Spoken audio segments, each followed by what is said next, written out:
اعوذ باللہ من الشیطان الرجیم بسم اللہ الرحمن الرحیم۔ سورہ اعراف آیات نمبر 184 تا 193 میں منکرین کو تنبیہ کہ ان کے معزز ساتھی رسول اللہ صلی اللہ علیہ وآلہ وسلم کو جنون نہیں ہے، اس کا کام تو صرف تمہیں خبردار کرنا ہے۔ جسے اللہ گمراہی میں بھٹکتا چھوڑ دے اسے کوئی ہدایت نہیں دے سکتا۔ قیامت کا علم صرف اللہ ہی کے پاس ہے، وہ اچانک آ جائے گی۔ سب نفع و نقصان اللہ ہی کی جانب سے ہے۔ رسول اللہ صلی اللہ علیہ وآلہ وسلم کا کام صرف لوگوں کو اللہ کے عذاب سے خبردار کرنا اور نیک لوگوں کو جنت کی بشارت دینا ہے کہ انسان اپنی حاجت کے لیے اللہ سے دعا کرتا ہے، لیکن جب وہ حاجت پوری ہو جاتی ہے تو اللہ کے ساتھ شریک ٹھہرانے لگتا ہے۔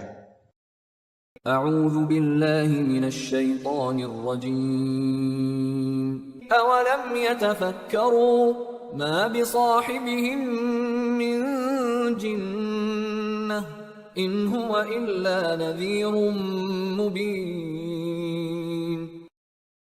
کیا ان لوگوں نے غور نہیں کیا کہ ان کے معزز ساتھی یعنی پیغمبر صلی اللہ علیہ وآلہ وسلم کو کسی قسم کا جنون نہیں، وہ تو صرف واضح طور سے خبردار کرنے والے ہیں۔ اولم ينظروا في ملكوت السماوات والارض وما خلق الله من شيء وان عسى ان يكون قد اقترب اجلهم۔ اور کیا انہوں نے آسمان و زمین کے نظام حکومت اور جو چیز بھی اللہ نے پیدا کی ہے اس میں کبھی غور نہیں کیا؟ اور کیا انہوں نے یہ بھی نہیں سوچا کہ شاید ان کی مہلت زندگی پوری ہونے کا وقت قریب آ گیا ہو؟ فبأي حديث بعده يؤمنون۔ پیغمبر صلی اللہ علیہ وآلہ وسلم کی اس تنبیہ کے بعد پھر وہ آخر اور کس بات پر ایمان لائیں گے؟ من يضلل الله فلا هادي له ويذرهم في طغيانهم يعمهون۔ جسے اللہ اپنی رہنمائی سے محروم کر دے اسے کوئی راستہ دکھانے والا نہیں، اور اللہ انہیں ان کی سرکشی ہی میں بھٹکتا ہوا چھوڑ دیتا ہے۔ جو شخص خود گمراہی پر اصرار کرتا ہے اللہ اسے اپنی رہنمائی سے محروم کر دیتا ہے۔ يسألونك عن الساعة أيان مرساها۔ اے پیغمبر صلی اللہ علیہ وآلہ وسلم، لوگ آپ سے پوچھتے ہیں کہ قیامت کب قائم ہوگی؟ قل انما علمها عند ربي لا يجليها لوقتها الا هو۔ آپ کہہ دیجئے کہ یہ بات تو میرا رب ہی جانتا ہے، وہی اسے اس کے وقت پر ظاہر کرے گا۔ ثقلت في السماوات والأرض لا تأتيكم إلا بغتة۔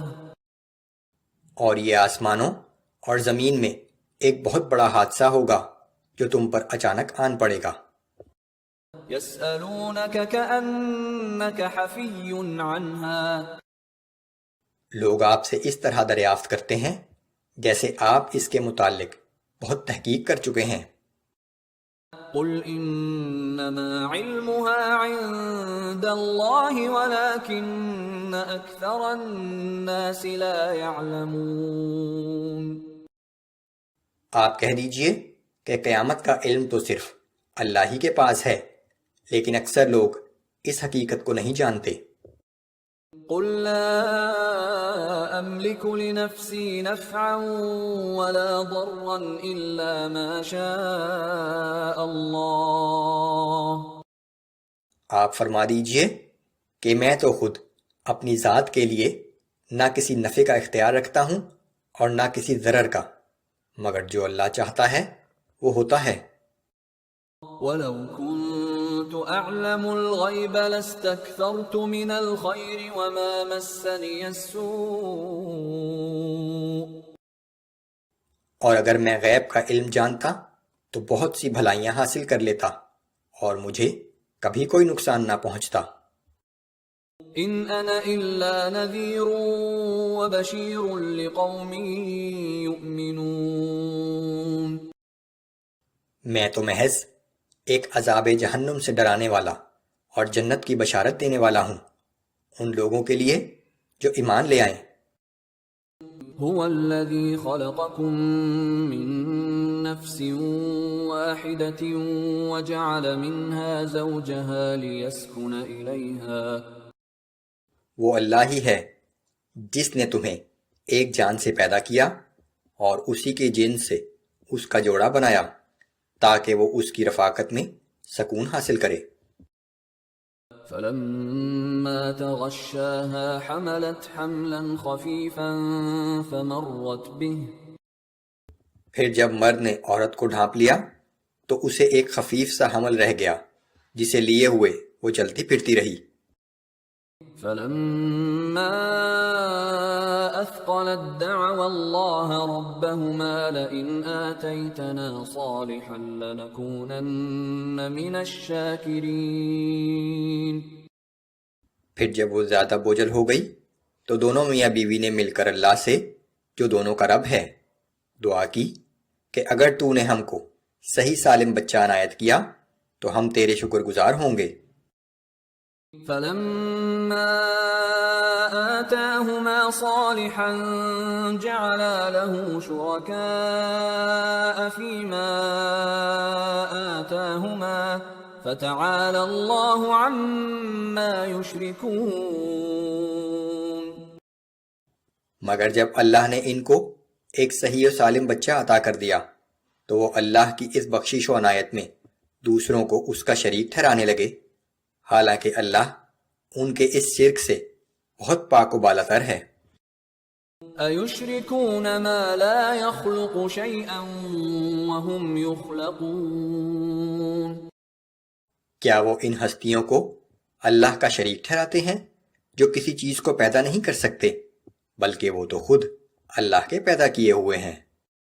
وَلَا يَسْتَطِيعُونَ لَهُمْ نَصْرًا وَلَا أَنفُسَهُمْ يَنصُرُونَ، اور نہ وہ ان مشرکوں کی مدد کرنے پر قدرت رکھتے ہیں اور نہ خود اپنی مدد کر سکتے ہیں۔ وَإِن تَدْعُوهُمْ إِلَى الْهُدَى لَا يَتَّبِعُوكُمْ، اور اگر تم انہیں سیدھی راہ دکھانے کے لیے کہو تو وہ تمہاری بات نہ سمجھیں۔ سواء عليكم أدعوتموهم أم أنتم صامتون، تمہارے لیے برابر ہے خواہ تم ان کو پکارو یا خاموش رہو۔